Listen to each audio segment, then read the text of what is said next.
बिस्मिल्लाहिर्रहमानिर्रहीम। अस्सलामु अलैकुम डियर व्यूअर्स, आपके favourite Islamic informative channel Furqan TV से आपकी खिदमत में हाजिर हैं। हमारा आज का सवाल, आजकल शादी की तकरीबात में तरह तरह की रसूमात की कैद लगाई जाने लगी है।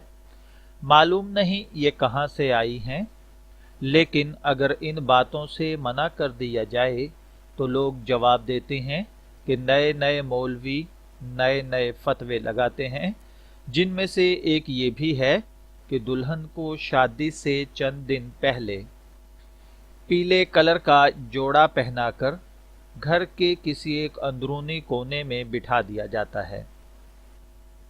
इस हिस्से में जहां दुल्हन हो उसे पर्दा में कर दिया जाता है, हत्ता कि बाप भाई वगैरह यानी उसके शरई महरम भी जो हैं वो उसे नहीं देख सकते, और बाप भाई वगैरह से भी पर्दा ना कराने को इंतहाई मायूब समझा जाता है, चाहे शादी के दिनों से पहले वो लड़की बेहुदा होकर बाजारों में ही क्यों ना फिरती हो। इस रस्म का खवातीन बहुत ज्यादा एहतमाम करने लगी हैं और इसे मायों बैठाने के नाम से याद किया जाता है, और बाज़ औक़ात तो अगर कम दिन बिठाया जाए तो भी बहुत ज्यादा एतराज किया जाता है कि सिर्फ 2-4 दिन पहले मायों बिठाया। तो सवाल ये किया गया है कि इसकी शरई हैसियत क्या है और क्या इसका किसी भी तरह से एहतमाम करना चाहिए या कि इसे बिल्कुल ही तर्क कर देना सही होगा।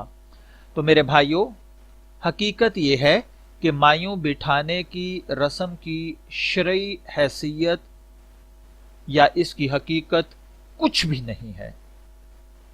मुमकिन है जिस शख्स ने यह रस्म ईजाद की है उसका मकसद ये हो कि लड़की को तन्हा बैठने, कम खाने और कम बोलने बल्कि ना बोलने की आदत हो जाए और उसे ससुराल जाकर परेशानी ना हो।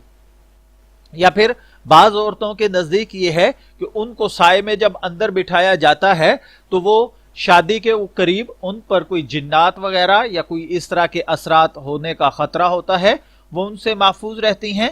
या फिर बाजी सियानी औरतों से ये भी सुना है कि उनका रंग रूप निखर जाता है।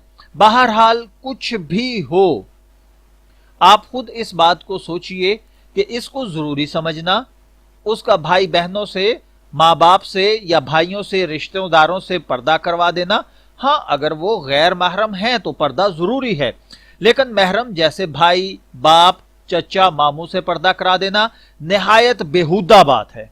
अगर गौर किया जाए तो ये रस्म लड़की के हक में कैद तन्हाई है, बल्कि मैं तो ये कहूंगा कि ये जिंदा दरगोर करने से कम नहीं।